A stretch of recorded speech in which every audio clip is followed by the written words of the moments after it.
And we are in because the video didn't loop. That's all right. Welcome to Black Market Live, our newest edition of Black Market Live. This is our, I guess, newer kind of show idea here, where we're going to take a look at upcoming releases from Black Market Narrative. Well, I guess I shouldn't say upcoming. I should say recent releases from Black Market Narrative. Interviews once in a while. We'll also have some news on really big upcoming things. Maybe even the occasional panel that I'll be able to bring you the audio for. But it's 2023, so in addition to doing audio, why not do a video version as well? So we're going to put a lot of that stuff together through this format here, which is a semi-regular live stream that we'll be doing.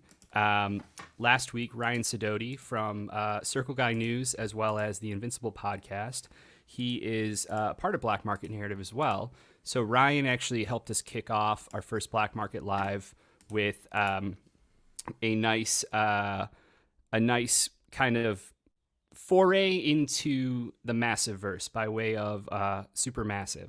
So our 2023 edition of Supermassive came out last week. We had Melissa Flores, Matt Groom, myself, Ryan Parrott, and Michael Basudel all on a live stream here. If you haven't seen it yet, it's on our Black Market Narrative YouTube page. You can find it there. But for tonight, we're actually taking a slight detour away from the Massive-verse. Joe Clark, a wonderful writer, as well as composer, arranger, orchestrator, trumpet player, sometimes pianist. Is that fair, Joe? Scat singer. Right over here. Well, less that, but I can do other things. That's what I sound like when I scat I'm a dad. sing, actually. So Joe, we'll get into this a little bit. Joe and I have known each other for a very long time, and Joe has co-written a few issues of Radiant Black so far, and we're going to be co-writing a few more coming up here through something that we're calling the Catalyst War, which that doesn't sound big and ominous or anything like that. Never heard of it. Mm-hmm. But the way that actually Joe and I, despite knowing each other for many, many years, got started working on comic books together, and also despite having worked together on a number of other projects for over 20 years at this point. The way we got started doing comic books together is because of the book that we're going to be discussing tonight, which is issue 2 of Deep Cuts. This is our new 6-issue, oversized. Each issue is 48 pages of story, plus another probably, I think it's like 10 pages of back matter or something like that. Prestige series book that looks at the world of jazz. It's more specifically, I would say it's this look at different eras of American music that starts in 1917, New Orleans, and takes us all the way through the 1970s, Rio de Janeiro, France, kind of a world tour. The issue that has come out this week that we're going to be talking about today, and maybe we'll go back for issue 1 at another date, is issue 2. So this issue actually takes place in 1928 New York and then Chicago, and follows a singer-songwriter, pianist, and composer named Gail Geldstein, who is working on her first Broadway show. So I guess before we get into the issue in particular, Joe, maybe we hit pause there and we Nolan this and we go slightly non-linear. Do you remember for anyone who hasn't read an interview with us before, or hasn't been bored to death by us talking about this in the past, Joe and I actually met in high school. So we grew up playing in high school jazz bands and concert bands, and I did 1 year of marching band with you, but you did marching band all 4 years as well. Before we went different routes, as far as I went more the film, comics, screenwriting route, and Joe went the music route. But do you remember the first time in jazz band that we started kind of talking about stuff other than jazz band? Well, I remember the first time going to jazz band because I had to come from the other campus, so you actually had to take a bus as a freshman over there. And I remember being intimidated by everyone. I think I still remember the full band. It was Chris Comfort, Doug Buis, Bois. I Doug never know how to Bowie, say his yeah. last name. Yeah. Um, uh, but by the way, I didn't know how to pronounce Michael's last name until you just said it aloud right here. Busatil? Oh, Basudel? Basudel, Busuttil. Busuttil. Wow. Yeah. Wow. I'm sorry, Michael. I've only seen it in print. And then you. So you guys were all, in addition to being older than me, were also taller than me. And you remain taller than me. You jerk. And yeah, I remember. It was all very serious. That at some point it just sort of cracked. I don't actually remember the exact instant when we started talking. Do you? I do. Yeah, it was very much a leading question. It's fine. I only value our friendship more than you. It's all good. Oh, No quiet, worries. quiet, you. No, You. it was a practice, and it would have been probably in the winter because of both release schedules. But I remember it being dark outside by the time everything wrapped up. It was the day that I think I told you that I was going to pick up X-Men on VHS. It was the first movie had come out on home video. Nice. And this is very funny to think about now, considering what our kind of culture and just world is with regards to superheroes. But like in 2000 or 2001, I guess it would have been at that point. It's like people weren't into this stuff. Not in Illinois anyway. Yeah. And, yeah. And even the fact that it had been a blockbuster movie, it was still like comic books, superheroes, stuff like that. And so I remember mentioning it, or somehow it came up, and you were like, "Oh, nice, yeah. Hey, did you ever read?" And you just started like rattling off Stan Lee, Jack Kirby, and John Byrne stuff, and then segueing that into Watchmen, and just the idea of like, oh, this is someone else that is into comics, but also music and like movies. I think you and I watched Memento for the first time together. We did. I remember that vividly. We started watching Pulp Fiction for the first time together. Yeah. And we didn't finish it. So it was even more nonlinear than other versions. So Yeah. Yeah. So that was fun. Then over the years, for Massiverse fans and readers, the book Cowl that Radiant Black, Marshall and Nathan are fans of, is both in the Massiverse. It's a series of movies from the early 2000s and probably comic books as well. But those are based on events that happened in the 1960s for real. And you can read those events in the book Cowl. Well, Cowl is actually based on a live-action short film that I directed as my college thesis film, and Alex Siegel and I co-wrote. Well, Joe scored the whole film. This was 2007. I think this was either the second or third short film that we worked on together, Joe. But this one was a full original bebop score that you recorded like with other musician friends at DePaul on your own. And it's like a 30-minute film, too, point in mind. And it's all live musicians. that was really fun. We also, to get those musicians, we only had a little bit of time before everybody left for a break, too. So I remember, like, for example, there's a drummer I wanted to work with, Mario Cerruti, and he was like, hey, I'm leaving early. And so before the entire soundtrack was finished, I had to write all the drum parts first. So he recorded all the drum parts before we did anything else, and then we tracked on top of that. But And at that that was fun. Yeah, and at that time, Joe, just to give listeners and watchers context, what were you studying? Where were you at in your studies, your music studies at that point? And then maybe you could transition that into what you went on to do before we connected back in the comics world again a few years ago. Sure. Well, I went to DePaul University in Chicago. And my undergrad, I sort of went back and forth between jazz trumpet and classical composition because they didn't offer a jazz composition degree. But it turns out they did offer a graduate degree in jazz composition. And at first, I wasn't sure if I wanted to go straight from undergrad into grad school, but then the recession happened. And I'm not sure if you remember, Kyle, we were working on a film called Duel of Legends. Do you remember this? I don't have no 30 budget. seconds. Yeah. Yeah. Exactly. You weren't there for that. Sorry, that was we went to the set of that. I had it before you did the score sample. We went to the set, and it was as chaotic as you would imagine it would be based on your side of the experience. And the director at one point, someone said he asked for something on a shot, and somebody said 30 seconds, and he said in like feels like an Arnold Schwarzenegger movie. He's like, I don't have 30 seconds, and just like stormed off.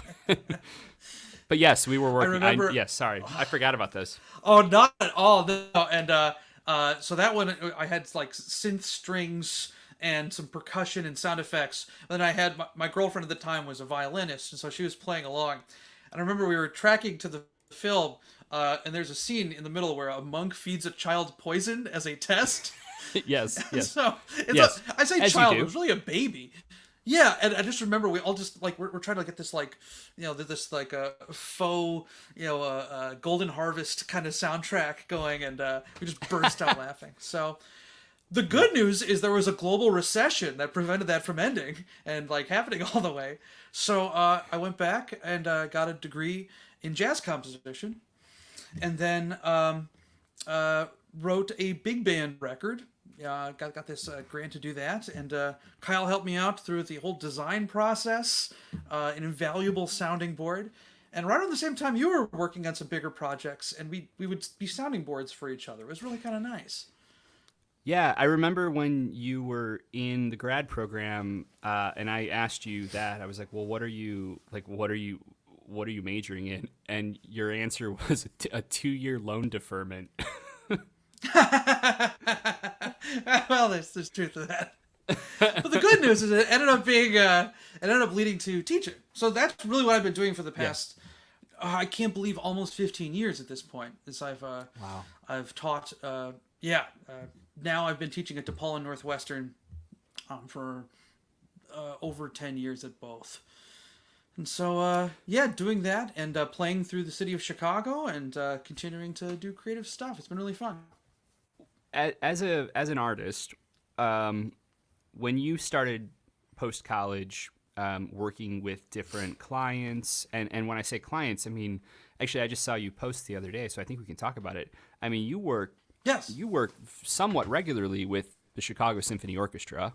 That's true. Yeah. You were posting recently about an awesome piece that you wrote as a part of their introduction for kids to the symphony and the Symphony Center.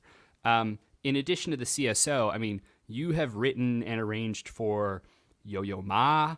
You have worked with some of the biggest jazz players that are out there, and writers and arrangers. I know you not dabbled, but you've worked on some other things with some other genres, and I'm realizing as I'm saying this, I probably shouldn't tell the story, so I'm not going to. But you've worked on a ton of I know what you're saying. You know what I'm talking about, yeah. Unfortunately, I can't narrow it down to one thing, but I think I get the idea. It's the thing that you told me you were pulling down off your CV or your overall kind of. Oh yeah. Yeah. But the project was awesome. That's the problem. But anyway, when you got into this world, I imagine that your love of music and creating is something that fueled you for a long time as you were going through studies and honing craft, and then ultimately getting to the position where like you can start doing this stuff. If you had to narrow it down to like one or two or a handful of things that were big eye openers about the world of actually doing this for a living, as an artist, but also specifically a musician and a composer. Does anything come to mind? That's a really good question. Um, I think one of the things, we don't need to name names here, but working with some bigger Grammy Award winning artists and uh, doing a lot of the heavy lifting, including composing and writing some things, and then getting paid $100 about 6 months later. Uh, that was one of the first things. Just sort of seeing like, oh, like it's not a like you can't just be a lone wolf for yourself here. You know, you have to be really working. You have to be mindful. You can't be foolish or naive, and you also have to have a real sense of solidarity. Which leads me to another point. I've also seen firsthand how one person can underbid to the point where they destroy the integrity of a scene. One person. I did a lot of New Orleans brass band stuff, and we were really good at communicating with the other groups. Like, hey, this is the rate we're at right now. Just so you know, we're going to raise it up if you want to raise it up. That way, you know, we're on equal playing fields. Oh, interesting. You know? And yeah, and so we are almost back to where we started about 10 years ago because somebody came in from out of town and just started underbidding everybody. Oh, wow. So they got a lot of work, but there would be kind of things where we would have a gig, we'd get some musicians, and then the client would call us and say, we're going another direction. And then we'd get the same call from a different guy for a third of the money. So that was one of the things. Yeah. And I guess one of the bigger things is as I you know, I'm talking about business here, but I guess artistically and life-wise here, like I really had thrown a lot of myself into this, like you said, you know, and sometimes, you know, that drive that fuels you is the only thing doing it, and I think that was unhealthy, and it really took some big things going wrong in my life and some big failures to really start seeing like, oh, I'm even though I was conscious of the need for balance, I wasn't executing it, I wasn't living it, and yeah, that really made a difference. You know, I think you and I have talked about this quite a bit recently, just with some of the different things that we're working on together. I think, you know, certainly our relationship with our dreams changes over time, especially as we get older. You know, as an artist and a composer and a creator, do you feel? Well, I guess let me frame it this way: how do you feel about the creative process at this point in your life and career? And is it something that you feel comfortable with, or is it something that you still find trepidation with? And do you know where that comes from? I feel like it's just like everything else. It's something I had to work on, and I had to work on it off of the horn. You know, I was trying to. There was a period I just tried to really fight the instrument, and you can never do that. Actually, it's funny, like talking about like sort of falling apart and coming together again. Like through that process, I think I was able to build up better habits in terms of my relationship with creativity. You know, I used to have a very constant din in my head of things not being good enough, or just sort of very judgmental voices, and I was kind of in reflection. Number one, doing it to myself. The only voices in my head are me. Number one. Mm-hmm. But number two, I was surrounding myself with people that I don't think were helping. That once you narrow your conception of what it means to be creative or successful in music, and you're really hyper focused on achieving that goal, that can backfire. You know, just your desire to just will it through doesn't correlate to any extra creativity. And so I think in the last couple of years, just sort of being more and more comfortable with the idea of creation as its own reward. That like this is like I'm just trying to create a body of work that'll exist after I die. Well, see, that's interesting. That's really interesting to me, though, because working with you kind of day in and day out for several years now, um, there is still you do very much have um, a workman's approach to the work, though. At the same time, like there's no substitution for butt in the seat time as a writer. Like you That's still true. have to write, and you're incredibly consistent as far as like if you say you're going to get something Thanks. in by a certain day or time, you get it in by a certain day or time, and it's it's a professionalism, but it's professionalism by way of productivity, and that's really why I'm kind of asking this is because I agree with you about tying everything to that creative pursuit being something that is not it's not healthy, but it's also not sustainable.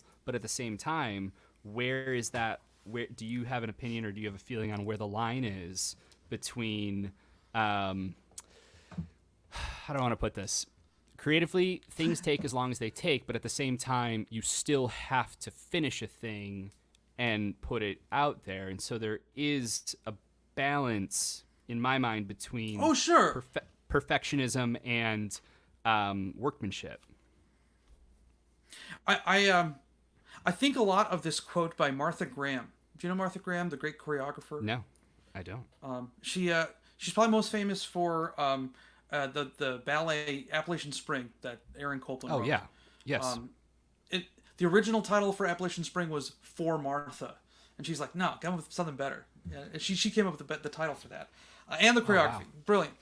And so she has this great quote where she's like, there is a creative spirit in the world, and you just have to be the channel for it. It's bigger than you. You know, everything we have as a society or language or a creative structure is in some way in dialogue with something else. You know, whether that's form or actual literal collaborators. You know, no man is an island unto themselves. I'm going to a different quote there, but she says like we just have to be a conduit for it. And like sometimes it'll take us in directions we might not know, but you have to keep the channel open. And that to me is the work. The work is keeping the channel open.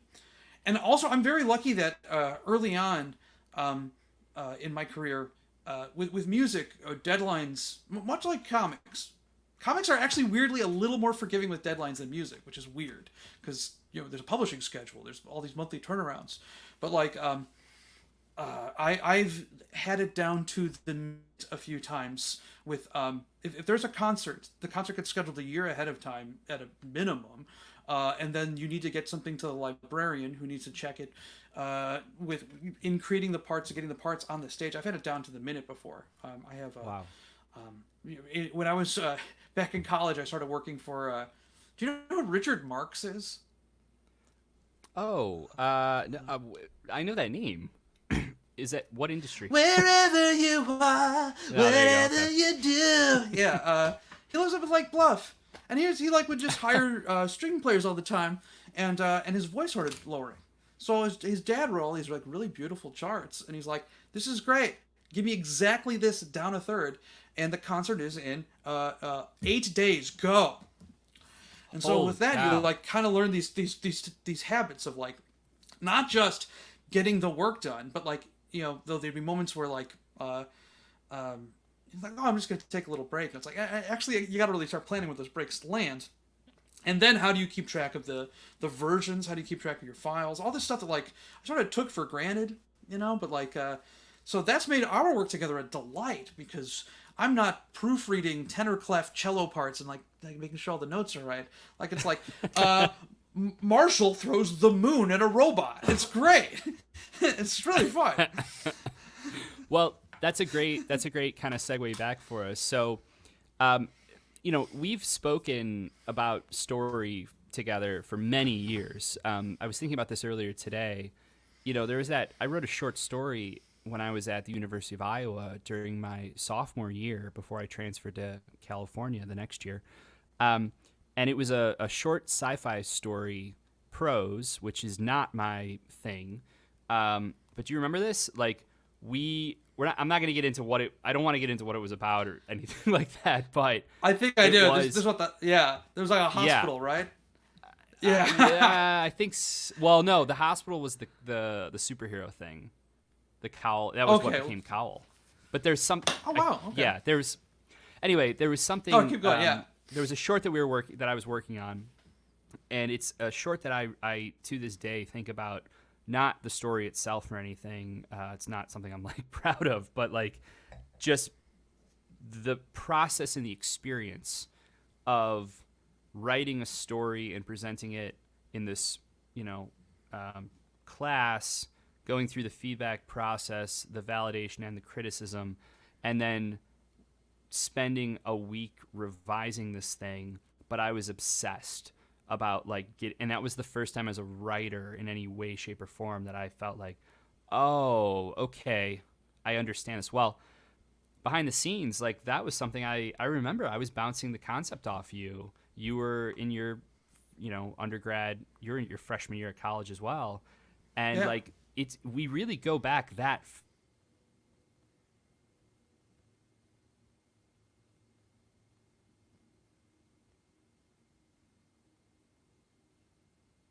far story-wise, like through Wi-Fi is bad. Oh, are we back? Are we there? There we are. I think we're back. Throughout Cowl, there were certain things. And then early on with Ordinary Gods, because that was a book I was working on in the background for, 8 or 9 years. And so when it came time to actually not only get it up and running, but build it out over 12 issues and everything going on with Radiant Black and the early days of the Massiverse, it made total sense for you to come join and we just wrapped that series, which we got a question about. We'll get to some comments in a little bit here. But the very first thing that got us actually writing together was the idea for Deep Cuts, which we can talk about here in a second. But I'm curious, because I've never asked you your experience and perspective on suddenly entering a whole new industry and a whole new craft, one that you have a love for and you have experience as a writer, certainly, and definitely a storyteller, but what has that process been like for you to come into something that when you are as established in music as I am in comics, and coming over into comics, then we've never talked about what that kind of what that runway felt like. It's so liberating, and like I am very, very privileged in this. I constantly am thinking that I started on third base on this, because I get to work with you and all of our great collaborators. It's great. And the timing couldn't have been better too. I think one thing we haven't really talked about is that we started working on this before COVID, and we weren't quite sure how that was going to play out. But when COVID happened, I, along with almost every other musician I know, lost 5 figures of work in about a week. And so, yeah, I was teaching from home, and I had a baby. So there was a lot going on. But suddenly I had all of my weekends free. It was a godsend to have something creative to do. And in the process, it was so funny. I kept, talking about reflecting on our past here. I was thinking about how I had an ex where I was getting so frustrated with these projects that paid but weren't very creative, and had a difficult time being creative with some family health problems. My dad was really ill, and I was having a hard time coming with ideas. And I was like, I wish I could come up with something like comics.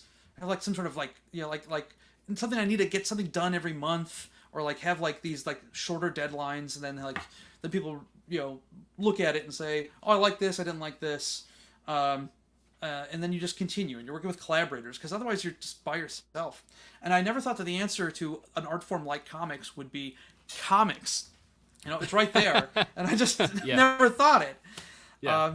So yeah, that's honestly the main feeling I have is one of gratitude. Thanks, dude. Thanks for giving me the chance here. and I'm really, I really hope. Well, I'm really proud of the work we've done. Well, I mean, when we first started talking about the book to where it is now, I mean, at every step of the way, this has been something that I have been incredibly excited about. I mean, we've been working on this for almost 5 years now, I want to say. Yeah. We started it. I mean, the concept actually came out of a conversation that I had with Eric Stevenson, the publisher at Image, in April of 2019. I want to say. Yeah. That would be about right. Yeah. Yeah, he and I were in Portland, and we were having lunch and talking about something related to baseball, actually, and the idea of like a comic in the world of baseball or any sport, really, and just kind of navigating and what that could look like. In baseball specifically, you have the farm system as well, and there's just a lot of stuff you could really kind of explore, and there's great history and things like that. And the conversation had shifted, and a few minutes later, Eric goes, "You should do that for jazz." And one of the things that Eric and I have bonded over the years is a mutual love of jazz. And, you know, I'm not nearly at the level of information or study or ability as you by any stretch of the imagination, but my love for it, it goes back to, you know, first, second grade. And my dad is a huge jazz head and has a massive music collection and library. And, you know, I was playing the trumpet I played from 5th grade through college. And so the idea of like being able to tell a story in this area that I love but don't have much connection to anymore because I haven't played in years, and I picked a different path for my life. It was just like very exciting. But I remember I said to him, the first thing I said to him was like, "Oh, I can't write that by myself." I said, I have to co-write that. And he's like, "Sure." And we literally called you from that lunch to pitch this idea. I was sitting in this chair. I had my daughter on my lap. She wasn't even 1 month old. I'm sorry, 1 year old yet at that point. Wow. And I was sitting here, and yeah, she's like clawing at my face, you know, like babies do. You know, my youngest is doing this now. I've got 2 daughters, and so I'm sitting here, and I was probably, I think I was working on some an orchestral project. I had an album that came out around there where I arranged for the no longer existent Lake Forest Orchestra and 2 great sopranos. And so I was like trying to write with the baby on me, and then you called me like, "Kyle," and then essentially like I'm not sure if you remember this, but you're like, "Joe, I'm sitting here with Eric Stevenson. He owns Image. We want to do a he jazz doesn't comic, own Image, but and you, yeah. I know, but you know, like we want to do a jazz comic, and do you want to do it with us? You have to say yes or no right now because he's right in front of me. What do you say?" I'm like, yes. Well, I knew you were going to say yes, but of course. But yeah, it's so funny. Actually, yeah, go ahead. I feel like we actually riffed out a shape on that call that is eerily similar to where we landed here for these 6 issues. Absolutely. We had some very particular goals because there's a lot of great jazz comics out there, a lot of great jazz stories. I've got a book this thick of just the movies about jazz, you know, and we wanted to try to find some new ground, and tell something that showed this big tapestry of 20th century artists, and well, you'll all see. Well, our first issue, which again we'll probably. We should schedule one of these and retroactively here and go and talk about it, sure. Because that not only is it the one that kicked it all off, and it also it takes place in 1917 New Orleans, and you know our story about it not only involves actually in a weird roundabout way, it actually involves Radiant Black because you and I went to New Orleans right before the world ended in the fall of 2019, like November, and I was there for a convention, which I had come from Nova Scotia to go to, straight from Halifax, and it was that trip that Marcelo and I cracked Radiant Black, and Marcelo designed what became, I mean, literally he designed the suit of Radiant Black and the big giant robot and like one or two other things. And while that was going on, and David Finch was there at the show as well, and he was like, I'll do a cover for you, and I deliver. I promise. Like, if I promise, I deliver. That became our big main cover of Radiant Black, our C cover for issue 1. And then you flew in like that. I went and saw Ellis Marcellus Great, yeah. Yeah, he passed away, maybe 6 months to a year later? But I don't think it was a full year even, yeah. Yeah, I went out to Frenchman Street on your tip, on your advice. I actually met him. I got to speak with him for a little bit. So I cool. told him how much his album Duke and Blue had meant to me in high school. And then you flew in like a day or two later, and we spent 2 or 3 days seeing New Orleans. You explained Evangelion to me. And we scouted what became. Sorry, I forgot about that part. You're like, or you could just be like Hideki Anno and just remake the same thing for the next 30 years of your life. And I was like, wait, what? I had no idea about the remakes at that point. Very different world in 2019. I have to accentuate here. But yeah, we can talk all about the New Orleans side of it. But this issue that we're actually here for today is issue 2 that takes place in, like we said up top, New York and Chicago, following Gail Geldstein. Joe, let's be honest, you have done the heavy lift here on this, from the earliest days of us figuring out what these 6 should be and what perspective each one should look at. One of the things that I absolutely love about each one of these issues is that it is not the low-hanging fruit or expected way in to the story and the concept. For example, in issue 2 here, we'll keep it to issue 2. I keep wanting to backtrack to 1, but me too. But I understand. Keeping it to issue 2 here, we're looking at a singer-songwriter doing who is behind her first, actually getting her big shot, her first Broadway show, and the show sucks, but the music could be the way to salvage it, but more importantly, salvage the potential of her career, because she has worked incredibly hard to get to the point where she has this one shot. I feel like a young writer, a young storyteller probably doesn't approach the setup with that level of nuance, where it's like, it's just, there's these degrees of what it actually is. It's not just like a singer-songwriter who's got her first show. It's like, it's a female singer-songwriter in 1928 who has ghost written for the best because she's a woman, and she has also done all of these other parts, and now this opportunity is here, and if it bombs, she won't get another one. But also then manufacturing a hit song maybe saves the show, because we've seen that happen before. Like, that's a level of that's like 4 clicks on the dial, as far as like advancement of where you're starting from. It also, to me, comes from a place of authenticity. Like, I assume you have lived quite a many experiences in music, between gigs and different types of productions. Maybe you could talk a little bit about the approach with Gail here, and why you thought Broadway as our starting point for issue 2. Absolutely. So I love studying the history of jazz. I teach introduction to jazz history at DePaul University, and every time I go through, I try finding my weak spots.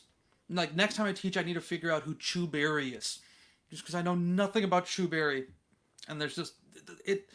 When you start studying history like this, there's always more to uncover, always more nuances and connections, and it's always a little bit more complicated than you think. So I think that's something that's made this a fun project here, some of that nuance you talk about, it's from reading stories of how some of the great songs were written, and opportunities of some great songwriters. So for Broadway in particular, and this era, that what sometimes called Tin Pan Alley. There literally was a place called Tin Pan Alley where people would write a bunch of tunes, a bunch of music, and sell those tunes. It's in an era when sound recording is first starting. And so there's actually still a market for selling piano music. So if you wrote a song, you could sell the piano accompaniment, put that in a store. Almost every American house had a piano in it. So there were some great songwriters who, because of the prejudices of the day, maybe wouldn't have gotten full opportunities, especially in front-facing entertainment business, but it could find success behind the scenes. So that's part of the complicated nuance of this era, is that there's great black innovators of the art form, and people who are taking some of these new sounds, working with these sounds, and in some cases adding to the tradition, and in some cases just wholesale appropriating, something we play with in this book. But great songwriters like Irene Higginbotham, who wrote Good Morning Heartbreak, the great Billie Holiday song, Anne Rennell, who wrote Willow Weep for Me. They were songwriters that have gotten more attention in recent years. Really talented songwriters who, as we mentioned here, in many cases worked as ghostwriters. So some of the greatest composers of jazz sold tunes. I think Fats Waller sold one of his great tunes. It's escaping me right now. Maybe Honeysuckle Rose or something for $8. He just needed $8. And actually the kicker was, as I was, I'm trying to study a lot of this music. I read in passing that Dorothy Fields, who's a lyricist, not a songwriter, not a composer, but a lyricist, of an insane high number of tunes, On the Sunny Side of the Street, The Way You Look Tonight, Don't Blame Me, all these great songs, had a musical that was bombing, and so she lowered her residual rate. Because she figured if it didn't cost as much to record it, she could get good musicians to play it, and then she could adjust things after the fact. And as I was reading this, in the same book, The Jazz Standards by Ted Gioia, I read about Blue Skies. You guys all know the song Blue Skies? Blue skies smiling at me, nothing but blue skies do I see. Blue Skies was written by Irving Berlin for a musical, I think it was called Betty, that he didn't write. Richard Rodgers wrote it. And the leading lady wanted a different song. And so the fact that there's so much sort of drama around the Broadway songwriting scene, all these great songs coming out of the era, I thought that would give us a unique quest. And we sort of set up actually the model for our quest, which I actually haven't seen anybody point out in the reviews or anything yet. Well, hold on. Let's before we dive into that. Okay, before we dive into that, maybe you can talk. Maybe we talk a little bit about why. So the musical is called Kansas, Oh Kansas, and yes. where does that reference come from, Joe? Well, it's funny you should ask, Kyle. Just before I forget to, because Owen's been asking some great questions here. Oh no, I was going to pull him up. Which one do you want? I'd love to hear how Joe explained Evangelion to Kyle. I remembered I said it in one sentence. I said, you know how Twin Peaks is kind of this like postmodern dream logic around soap operas? Imagine that around Tokatsu and Kaiju. And you're like, what? And that was it. That was my entire explanation. So, I'm sorry, Owen, that's what's been sticking in my head. I want to get that out before I forgot. So, Kansas, Oh Kansas.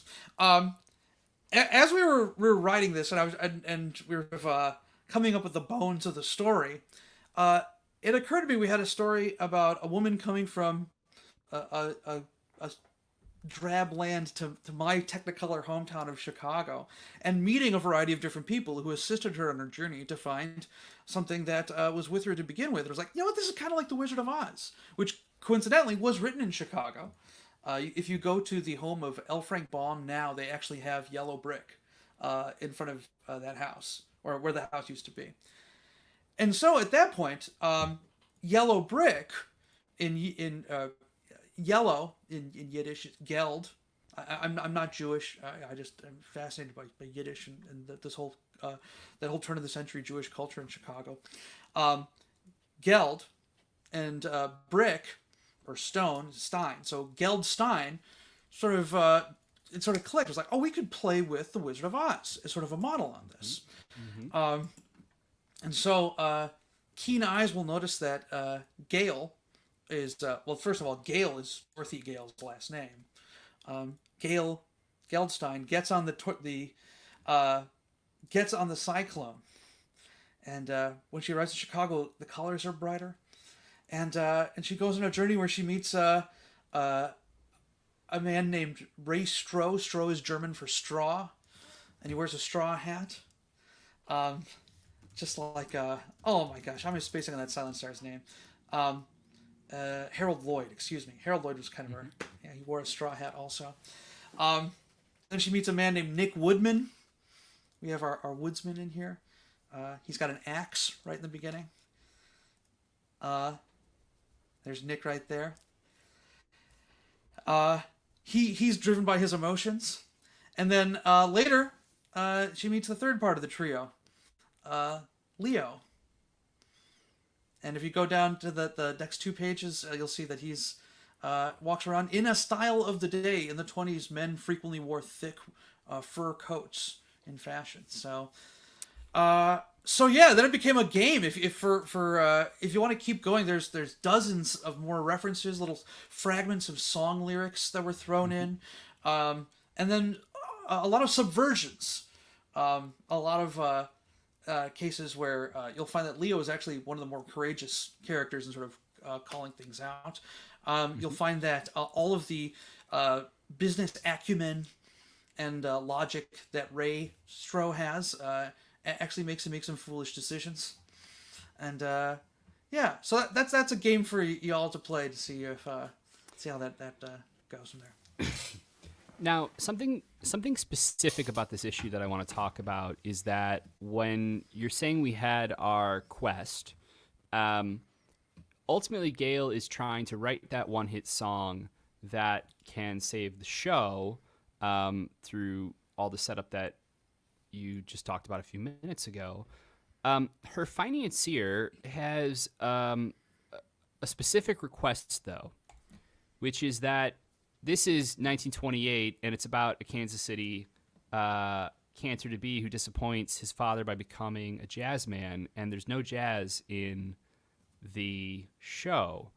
So the other edict here is that this tune that Gail has to write is a jazz song. So the quest of entering into the world of jazz and figuring out what it is, and then ultimately, in her kind of mercenary mind, how to do it better or the best, leads to the song that she writes, which I'm just going to scroll ahead here. We can kind of put together a lot of the pieces of the creative process that we've witnessed over the previous 40 pages at this point, as we do ultimately bring together the tune. Now, the reason I'm fleshing this out or elaborating this, Joe, expanding this, is because this double-page spread here that we see at the end also has some lyrics on it.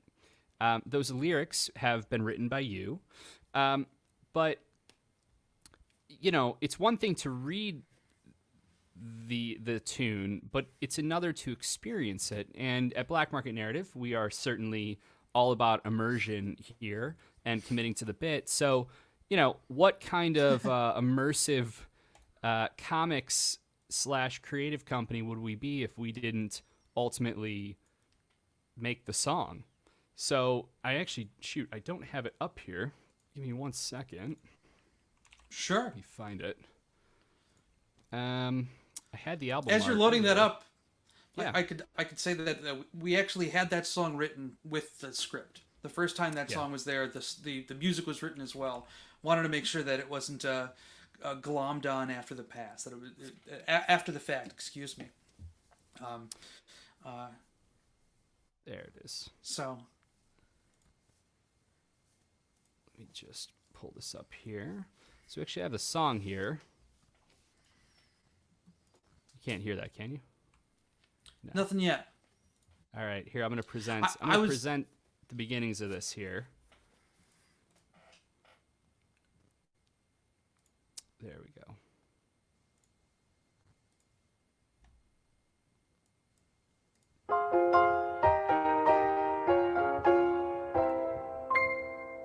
My mouth never had a silver spoon. I've bounced every check I've wrote. But all the accounts of an oil tycoon aren't worth a single note. Some get their rocks from bonds and stocks, but my joys are more acoustic. I'll be fine as long as I sing a song. I'm just here for the music. I could put on a tux for $1 million in an opera house in Munich, but high society, it just ain't for me. I'm just here for the music. I feel bad for the fella sad, cause he thinks his deal is rotten. You can't go wrong if you write a song, then you'll never be forgotten. Folks of wealth go to Springs for their health, but to me that's not therapeutic. I grade life by a different rubric. I'm just here for the music.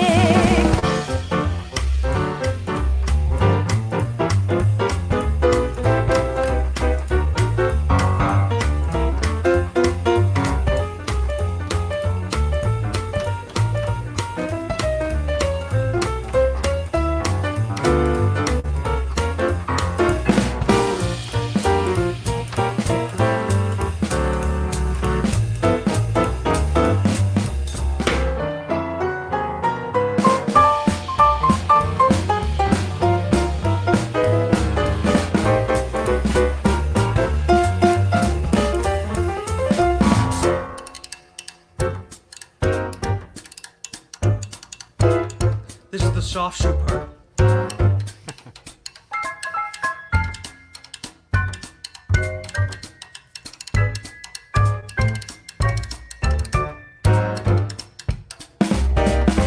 Don't feel glum for the poor old chum who found out her dice weren't loaded. She can write a verse or the lyrics first, and she'll always be rewarded. Treasure gold, and you'll never hold the keys to something greater. There are 12 minor and major. I don't want cars, they're just an amusement. Movie stars always need a new flick. Don't want yachts, the sea makes me too sick. I'm not nuts, I'm totally lucid. I'm just here for the music.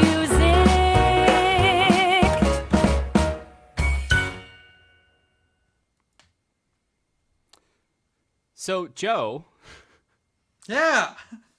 talk to me here. Tell me about this tune. Tell me about the band. Tell me about the singer, and where did the well, yeah, just talk to me from that point. Well, thinking of what type of tune this would be, there's a lot of different types of models one can draw from to sort of get the style, but still be unique and not ape wholesale. So one thing we knew is we wanted to make sure that Gail was harmonically adventurous. That's all throughout the text. Everybody's telling her, like, it's not quite there. So we wanted to make sure that whatever we wrote had some moments that were sort of harmonically pushed in unique directions. That was one of the first things we thought as like a groundwork. And then I love these show tunes from the 20s. Sometimes they're just interchangeable between the shows, but highly syncopated, I guess you might call them patter numbers, where there's a lot of different syllables. When you're blue and you don't know where to go to, why don't you go where fashion sits? Putting on the Ritz, dun, dun, dun, dun, dun, different types of wear a day coat, pants with stripes or cutaway coat, perfect fits, stuff like that. Anything goes is another one that comes to mind. Cole Porter. In olden days, a glimpse of stocking was viewed as something. A glimpse of stocking was viewed as something shocking. Now, heaven knows, anything goes.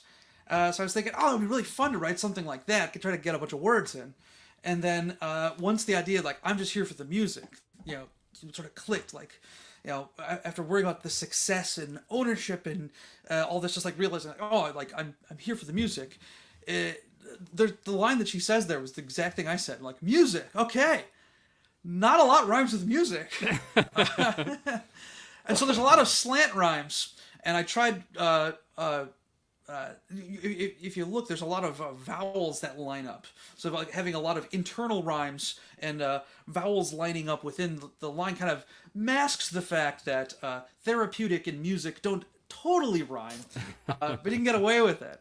And so once that was in place, Kyle and I, we've been discussing music for this, and we kind of loose with the timeline because we're trying to get a bunch of comics out the door, and I had a kid recently, so like that was another thing where like I was like, oh, we could, it'll happen. And then after the response we got to that first issue, you were like, we need to do this. Can we do this by the next issue? Can you finish this? And I'm like, yeah, all right, let's do it. And so I'm like, well, in the best case scenario, my absolute blue sky, I'd call up Leslie Buchelman, the singer, who can do anything. I know I've never talked about this publicly before. She did a project with me, a recording project that we weren't allowed to release. I think I'm saying that right. We were commissioned to write a kids theme song for the Field Museum of Natural History in Chicago, with my band Arcana, which is sort of a brass band kind of thing. And she did a great job. And then that project got canceled, and I asked them, hey, can I still release this? And never heard back. And then Leslie and I ended up working together over the last couple of years. I transcribed, I'm not sure if I should legally say this, but there's a major motion picture filled with a lot of songs that I transcribed. If you look into it, you can find it right away. There's a whole video of it online. But I don't want to alert the copyright police, but because I actually don't know the legal status of this. But Leslie was one of the main singers for that. It's about a factory that makes some sort of sweet confectionery and a quirky proprietor of said factory. She was amazing. The whole group was amazing. I love working with Leslie. So Leslie, she's my number one vocalist I want to work with on this. And for the rest of the ensemble, I'm like, well, we don't need to go too big. You can get huge with this, get a full Broadway orchestra. But it's like, if I could get Jeremy Kahn. Jeremy Kahn is this fantastic piano player. During COVID, talking about COVID, he would just do these live streams from his home and have like, I'm going to play 3 songs by Stephen Sondheim. And just beautiful. Just a fantastic musician. And he used to play in New York with Vince Giordano and the Nighthawks, which is a band that specializes in exactly this thing. So I'm like, if anybody in Chicago could ace this, it's Jeremy.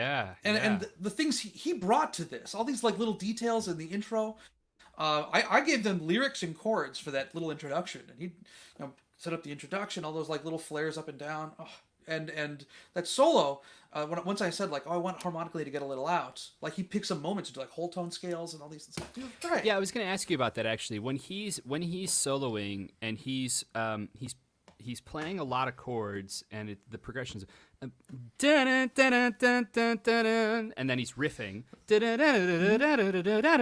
How much of that are you notating versus he knows what the underlying chords are and he's picking pieces of her melody to comp into his left and right hand? I actually, the way I wanted to approach this, as if it was a 1920s thing. So I prepared a piano music first with the lyrics and the piano, and sent it to them. Like, this is what I'm thinking. This is what I'm thinking of in terms of like the inner lines, the moving lines, and like when we record it, it doesn't have to be this, but this is like if it was the 1920s and somebody said I wanted to play an Irving Berlin tune, that's where you'd start. There's a great writer, Ethan Iverson, a fantastic Twitter follow if you're not following Ethan. Great jazz writer, great pianist. He has a group called the Bad Plus where he plays piano with them, and he's been doing a project where he collects these like what is the original printed sheet music for Richard Rodgers' "Falling in Love with Love." Oh, cool! Sound like Yeah. And so there was that, and then just because I knew Jeremy was a great improviser, I want to talk about the other 2 members of this band before we wrap this up. But when we when it got to the intro, I knew that the intro would be all based on Leslie singing. So all I gave was the melody and the chords. I knew that he would know exactly what to do. And once the time came in, it was mostly slashes. I think for about a bar or two, I was like, something like this.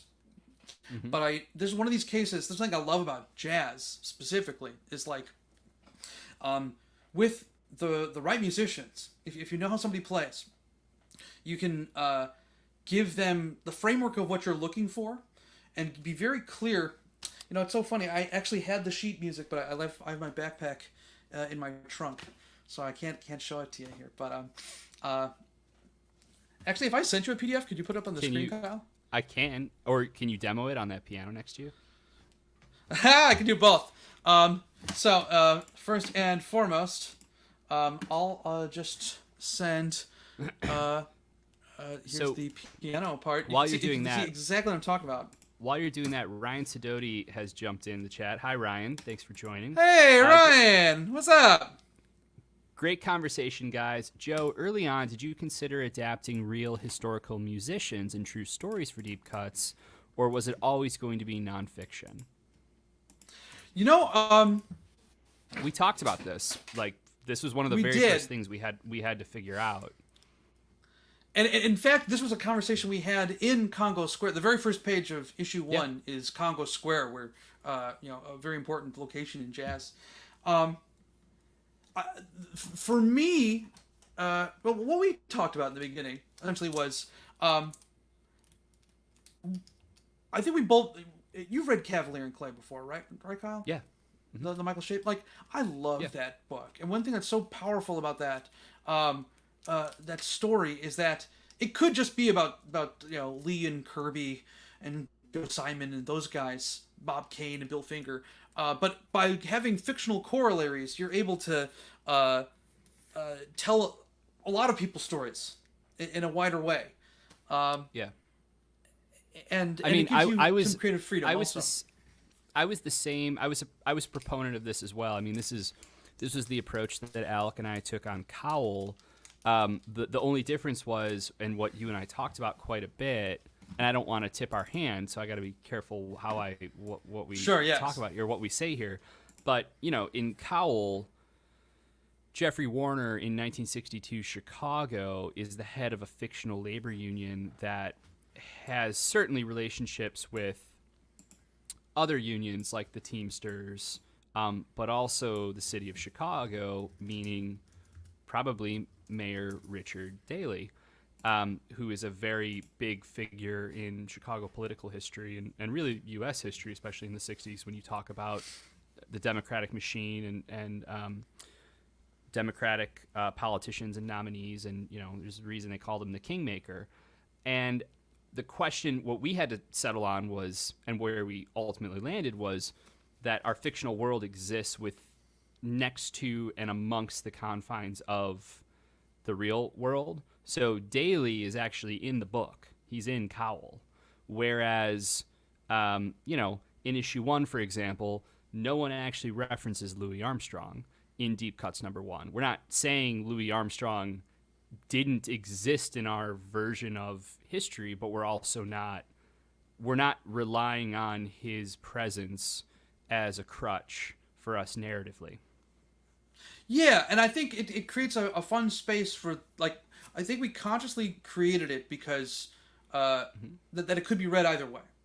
There are some things, like you say, we don't want to tip our hands too much, but there are, some corollaries to living, to true stories that we're playing with. But there's one of the things I found that's been so great about the reception is people who have looked into jazz history afterwards and said, are these people real? Are these real guys? And that to me is really fulfilling. But anyway, want me to which talk one about do you just here for the music? Yeah, do you want to see voice or do you want to see piano? I got the piano part up here, so I'm not going to play the whole thing down here, but I'll sort of talk through the opening here. You may notice that the introduction isn't actually in the comic. I just had this idea, like in jazz we talk about playing choruses. So a lot of times in jazz, the forms that musicians play on now don't include the introductory part, which is sometimes called a verse. But I wanted to play with the idea that Gail Geldstein is more comfortable outside of jazz to begin with, so that this language here is more Borscht belty, right? It's this sort of harmonic minor. Yeah. Right? I was thinking of a great composer trumpeter, Ziggy Elman, who used to play with the Benny Goodman Orchestra, who would play Freilicks and Horas and jazz them up.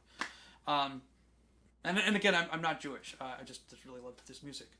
And by the time we get to that double bar there where it says upbeat swing, that's when we get to this more stride.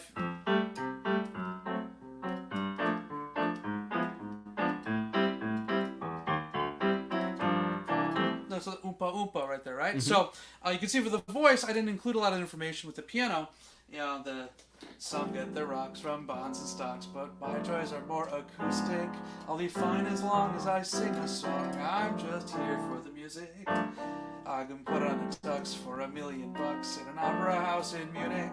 But high society, not for me. I'm just here for the music. I gotta turn the page. Now this is where I wanted to make it a little bit more harmonically adventurous here. So maybe Cole Porter would simplify it. We have this F9 sus to a tritone sub. This concept right here, changing instead of having that type of change of the bass tone, is what Leo and Gail are discussing when they go to Leo's house. This idea of having the C7, you put the G flat in the bass, and because they have the same third and seventh, there's the same type of quality. So for those that are seeing the stream right now, what's up here and who aren't musicians, Joe, the slashes that we're seeing here, this, I'm going to butcher this, but essentially this is exactly what you were talking about with regards to your piano player, where you're not giving him notation, you're giving him chords, and the slashes are essentially saying, like, it's not comp here, but it's kind of comp here. Like, he's playing... No, the slashes mean the musician improvises. There you go. So, well, it is comping. Anytime there's slashes, I'm providing the harmonic information. So where it says F6-9, for example, F is the triad, and we're adding the extensions, the 6 and the 9 to that. The fact it's changing so much, I was trying to get that Gail Geldsteininess from this. That instead of just having an F F fully diminished, he leaves the D in. And even the melody goes up to the 6th here of this G minor. So it's a sort of a thicker diminished.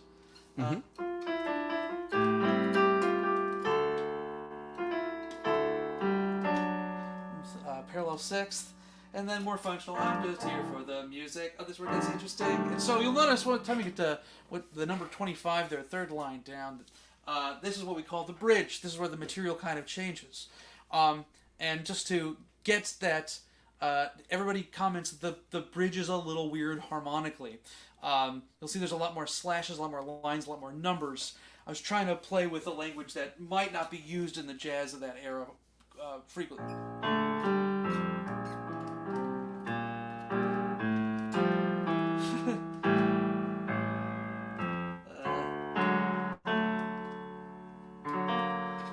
D plus there at the end, that's an augmented triad when Gershwin brought in Swanee, one of his first hits. Not Way Down on the Swanee River, but Swanee, how I love you, how I love you. The publisher mentioned that the augmented chord was a little risky. And that comes back at the end. There's another, there's an E flat, there's an E flat 7 sharp 11 where the singer sings an augmented triad. Got that one from the Benny Goodman story. The old movie was, gosh, what was his name? Steve, old talk show host. Can't think of his name, but anyway, the point is at the bridge. Allen? I think it's Steve Allen. Thank you so much. The guy who wrote the "This Could Be the Start of Something Big." You're walking along the street, or eating at Sardi's, or else you're alone and soon you suddenly dig. Anyway, By the time you get this C sharp 7, sharp 11, sharp 9, this like beautiful beefy chord, and you'll never be forgotten. The sus chord, so it doesn't fully resolve to. We get this sus chord, and this. Did you? Now this is one for you, Kyle. Do you know what that's a quotation from? It's the only quotation in the whole song. No. That is the opening trumpet solo from the West End Blues by Louis Armstrong. Yeah, so like, there's who lived I don't know famously I in know the Chicago back half of in the late that. 20s. Oh, sorry, I didn't mean to Oh, I talk was over you. What's that again? Not at all. I was just saying that Louis lived in Chicago in the 20s, up until the late 20s when he moved to New York. Okay. So that's my homage to OK Records and Louis there. That's awesome. Yeah, I don't know the opening of that, and now I feel embarrassed because I know the back of it. No. And then Yeah. Yeah, check it out. You'll have a lot of fun with it. Thank you. So, let's see here. Lucas, this is a live stream. This is a live stream, Lucas. We're just having fun with some music. Let's see here.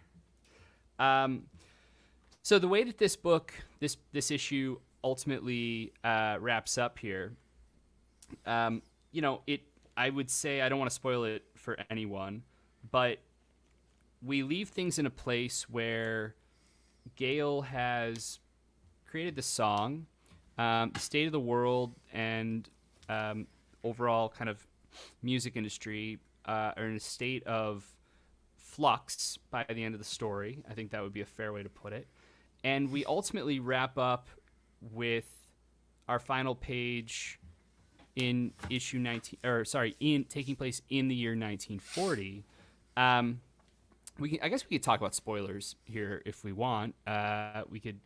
This is my favorite part of the issue. This is the thing that, from the outline stage when we were talking about it, was always really important to me and exciting to me. Like the idea that the deal she's going to make because of her circumstances and situation is a deal that, while it's not what she wanted, it's what she thinks she needs, which is to put the song out there and take not only a lower royalty rate, but no royalties, because ultimately the credit and the acknowledgement of having written this song, I mean, the line is in the actual song, I'm just here for the music, which is, if you write a song, you'll never be forgotten. And our final tag is something that felt very, very poignant for me as a creator as well, which is that the song has become a hit, but it's not associated with her.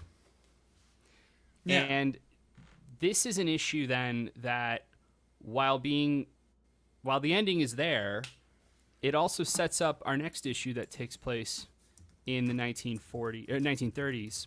No, I'm sorry, it is 1940s in Kansas City, following the character. Well, I shouldn't say following the character who made her song a hit, but the character who made her song a hit is named Baron Redman, very much in a kind of, I think it'd be fair to say, a Count Basie type of mold. Kind of the perfect midpoint between Count Basie and Duke Ellington. He's the Baron. There you go. Mm-hmm. I don't want to spoil too much here for the rest of the series, but Joe, would it be fair to say that while Gail's story is done, perhaps her influence is only just starting? Yeah, I would go a step further and say I'm not willing to say that Gail's story is done. She might think it is. Everyone in the story might think that that's ended, but her story is not over. Not for me, at least. You'll see in future issues. Should we take some questions? There have been a few that have have been popping up here, and we can do non deep cuts related questions as well. We can talk Massiverse stuff as in particular. For example, Owen's Reviews is asking, question I have for Kyle and Joe, with Ordinary Gods now having officially ended, did you always intend it to last 12 issues, or did you have a plan for more? It's a great question, Owen. Mm-hmm. We did have an even bigger plan narratively, but the story that we wrapped at 12 made the most sense for. We made that call pretty early on, both based on where our interests were kind of landing with the world and the story, but also, if I'm being realistic, with the sales numbers and just what the book was doing and where the audience was. And so wanting to make sure we landed with a narratively satisfying way, without, completely having to take out, new mortgages and sell off every item of clothing and that computer behind you and everything else. That's unfortunate. Unfortunately, that's the reality of that is the reality of comics sometimes. It is interesting, though, Kyle, if you don't mind me chiming in a little bit. The first time you ever talked about what became Ordinary Gods, I'm not even sure it was called the Valhalla Cycle at that point. It was just sort of this idea. And I was upstairs in my ex-wife's parents' house in St. Louis, Missouri. And well, but not ex at the time. You were married at the time. Oh yeah, no, she was. Yeah, it wasn't like yeah, no. Yeah, at the time I was married, and I'm married to my final wife now. But my first one. Anyway, I remember us hashing through this, and it must have been just on the facts I presented alone. It had to have been like 12 years ago at this point. Maybe 10 I can tell. Years. Yeah, I can tell you pretty much exactly when and where it was. That I remember I came up with the concept. It would have been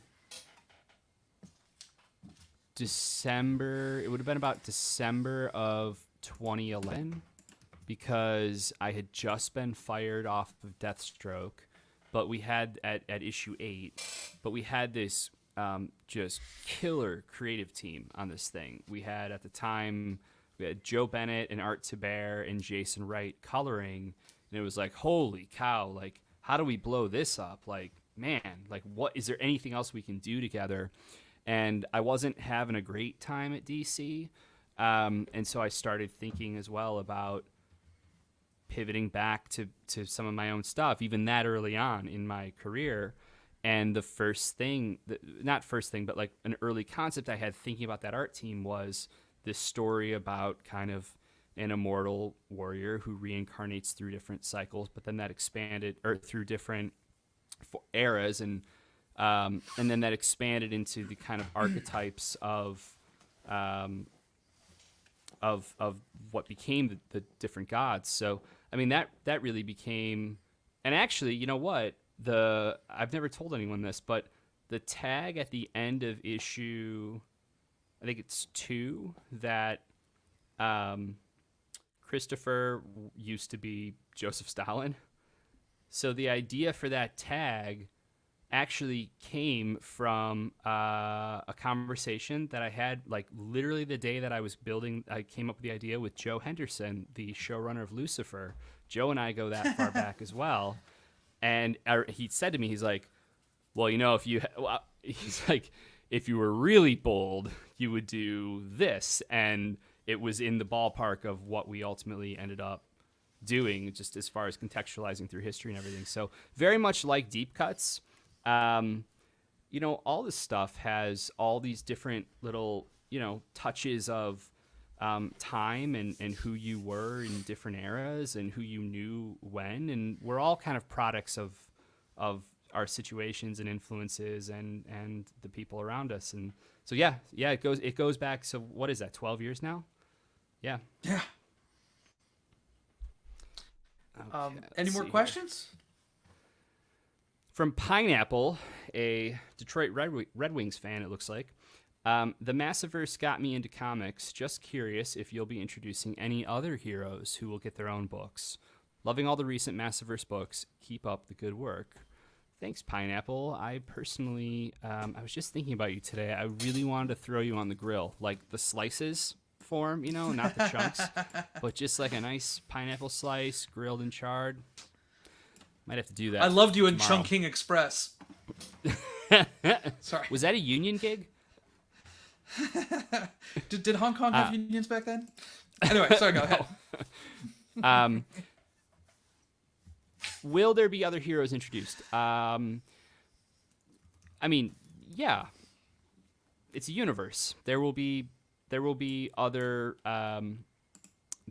heroes. Whether or not they're getting their own books, you have to wait and see on that one. I would say that it's a still young, growing universe, but at the same time, it's one that everyone involved is very passionate about, and definitely we want to make sure that we're growing at the right kind of speed, and you're not trying to expand insanely too fast or bringing in too many people or not having enough people, and so it's just something that we're taking a second, and it's a tough one to answer because you don't know what the Catalyst War is either. And for the rest of the year between the Catalyst War and No One, we have some really, really big things in store. And then on top of that, the Dead Lucky's next arc and Rogue Sun's next arc are spectacular. So we want to make sure, like, coming out of Supermassive 2023, like, we're going back into the mines and we're going to mine this stuff. We're going to build this stuff. You don't really build in mines. I feel like this metaphor kind of fell apart on me here, but ask me again. Ask me again in the fall. That's what I would say. You're mining and you're hoping. The Balrog is coming at the end. I'm hoping there's a Balrog. Yeah. Also, not a question, just a statement from Manny Reed's Comics. I do not doubt that at some point Marshall will feed a child some poison as a test. So I think that's probably a callback to something from much earlier that we were talking about. But that does bring up the conversation, Joe.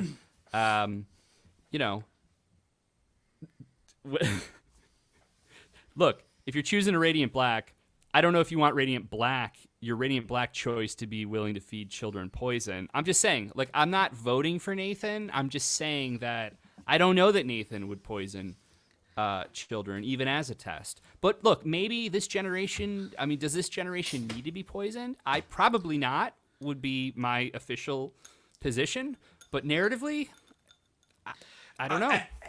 And a lot's I would riding on this say, vote. Devil's advocate here. I'm not voting for Marshall. I'm not voting for anybody, but if Marshall was feeding a baby poison, what did that baby do? What's he testing for? Marshall has untraditional means, but they're not always unjustified. That baby could have been throwing barbs from his stroller at Marshall as his mom. As the baby's mom is walking him in the morning. We've seen it with high schoolers. Why wouldn't the same apply to a younger demographic? Sometimes you see a baby and he's just low-key sus with it. So there you go.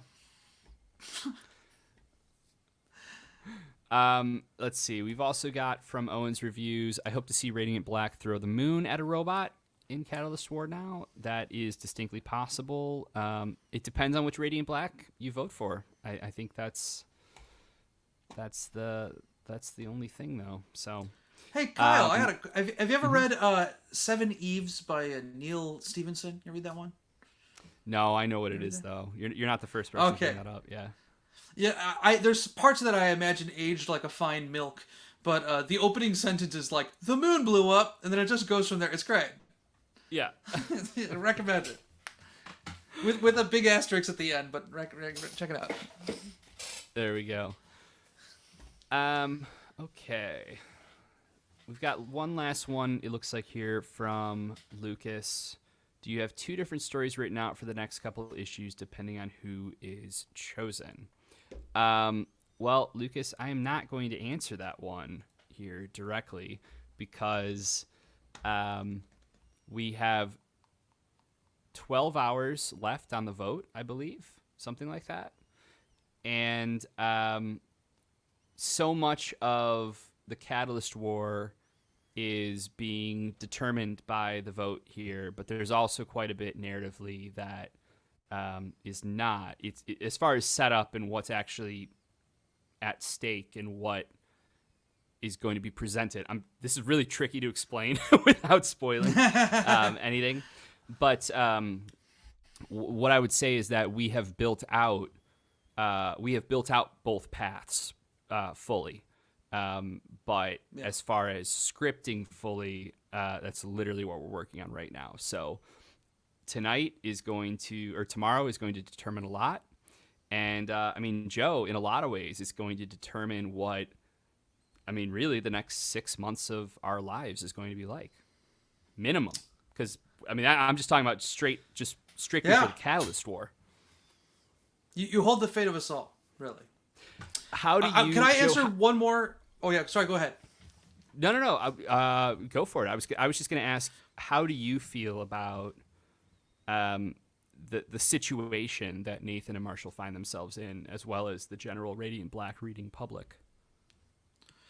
I feel excited, Kyle. I feel that there's a world of possibilities ahead of us, and the world is electric in its potential. Not to completely change the subject here, but Lucas, you mentioned, have you thought about making a Spotify playlist for each issue of Deep Cuts? If you look for Deep Cuts 1 on Spotify right now, there is a Deep Cuts 1 playlist, and there will be a Deep Cuts 2 playlist coming soon. Just look up Deep Cuts 1. You'll find it right there. Deep Cuts number 1, and it's made by Joe Clark. Issue 2 coming soon. There we go. Perfect. I think that's pretty much all I've got here. I'm gonna talk to you later and tomorrow anyway. So yeah, I got a 4-hour drive to Culver, Indiana, after a meeting. So so yeah, if you want to chat, then Do you have a gig, or what are you doing? Yeah, one of the dirty secrets of the music business is almost everybody plays weddings and corporate events because they're super lucrative, and then you can take that money and burn it doing creative stuff. And so yeah, I've got 4 hours one way with traffic, and then 2 hours back as traffic will get better. So a lot of time on the road, a lot of listening, and probably a lot of dictating of scripts and such. So yep, yeah. We have a lot to write right now. we're working on a few things. Yeah. Awesome. All right. Well, let's call it there. Thanks, everybody. Yeah. Thank you, everyone who tuned in tonight. There we go. And with that, we're gonna call it. Thank you all so much for tuning in here. Next week, I don't know that we have anything new on stands next week, but we may or may not try another live stream. Again, this is something that I want to do a little more regularly. We flirted with it earlier this year. I think we did one. I know I did one as kind of like a trial run, and then we weren't able to get back to it. But I think this is something that we're going to try to, like I said, prioritize a little bit more. Not only from the standpoint of like trying to, just communicate all the stuff that we have going on, but also ultimately the reason I do this stuff in comics in general and all the extra stuff that we do is because it's really for love of the game. I mean, as we talked about up front, like the release of the first X-Men movie on VHS and DVD, like we grew up during the age of DVD and Blu-ray special features. The idea of like learning and falling in love with the idea of making movies through the production diaries of things like Lord of the Rings and King Kong the Peter Jackson side of stuff, just special features on discs in general, director's commentaries. All those great Criterion discs. Oh my God! Roger Ebert and talking about Citizen Kane. Yeah. we don't have nearly as interesting of perspectives most of the time, but we're trying to do a lot of different things right now, and creatively as well as just kind of overall production wise and logistically, and I think it'd be cool to kind of dive in on some of that stuff on a more like I said, consistent basis. So it'll also give us a chance to highlight new and cool things that we're doing, not only on stuff like No One that's outside the box and in other mediums, but also on upcoming books, things you can tell your store about, or if there are any retailers that follow us as our newsletter and black market narrative kind of presence is growing. So all that is to say, we'll figure out if we're back next week. Otherwise, there will be a new newsletter. And until then, stay radiant.